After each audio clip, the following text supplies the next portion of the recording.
श्री कृष्ण कहते हैं, जो हुआ अच्छे के लिए हुआ, जो हो रहा है अच्छे के लिए हो रहा है, जो होगा वह भी अच्छे के लिए होगा। भगवान परशुराम विष्णु के छठे अवतार हैं।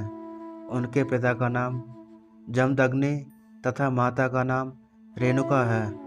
वे अपने 4 बड़े भाइयों तथा माता पिता के साथ गंगा नदी से कुछ दूरी पर अपने आश्रम में रहते थे।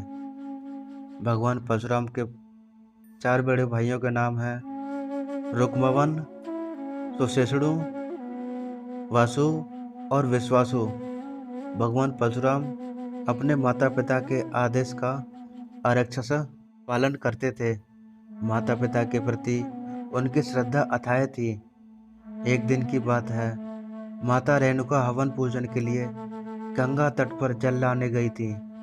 जल लेकर लौटते समय उनका ध्यान जल विहार करते राजा चित्ररथ एवं अप्सराओं पर पड़ा। वे इस दृश्य को देखते रह गई और एक लंबा समय उसमें बीत गया। महर्षि जमदग्नि हवन पूजन करने हेतु बैठे हुए थे और उन्हें देर हो रही थी। तभी उन्होंने अपनी दिव्य दृष्टि से जानना चाहा कि आखिर देवी रेणुका को इतना विलंब क्यों लग रहा है। यह सब जानते ही वह अति क्रोधित हो उठे। जब तक देवी रेणुका आश्रम पहुंची तब तक हवन पूजन में विलंब हो चुका था और महर्षि जमदग्नि आग बबूला थे। क्रोध में उन्होंने अपनी पत्नी को मर्यादा विरोधी आचरण करने हेतु दंड दिया। महर्षि जमदग्नि एवं माता रेणुका के सभी पुत्र वहां उपस्थित थे। उन्होंने एक एक कर अपने पुत्रों को अपनी माता का वध करने का आदेश दिया। अपने पिता की अवहेलना कर उनके चारों पुत्रों ने माता का वध करने से मना कर दिया। पिता की आज्ञा विमुख होने के कारण महर्षि जमदग्नि ने अपने चारों पुत्रों को विचार शून्य होने का श्राप दे दिया। यह सब भगवान परशुराम देख रहे थे। तभी महर्षि जमदग्नि ने अपने सबसे छोटे पुत्र भगवान परशुराम से माता का वध करने को कहा।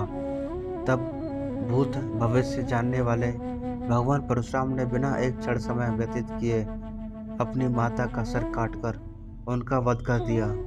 यह देख महर्षि जमदग्नि अति प्रसन्न हुए। उन्होंने अपने बेटे परशुराम से 3 वरदान मांगने को कहा। तब इन सब बातों को पहले से जानने वाले भगवान परशुराम ने 3 वरदान मांगे। पहला, माता रेणुका पुनर्जीवित हो और उनके चारों भाई स्वस्थ हो जाएं। दूसरा, इनमें से किसी को भी इन बातों की स्मृति न रहे। तीसरा, वे दीर्घायु एवं अजय हो। भगवान परशुराम की मांग सुनकर महर्षि जमदग्नि को अपने पर क्रोध का एहसास हुआ। तथास्तु कहकर उन्होंने अपने पुत्रों को तीनों वरदान दे दिए। महर्षि जमदग्नि समझ चुके थे कि कोई भी पुत्र ऐसे अपनी माता का वध नहीं कर सकता जब तक वह स्वयं भूत भविष्य जानने वाला न हो। मन ही मन उन्होंने पुत्र धन रूप में प्राप्त भगवान विष्णु को प्रणाम किया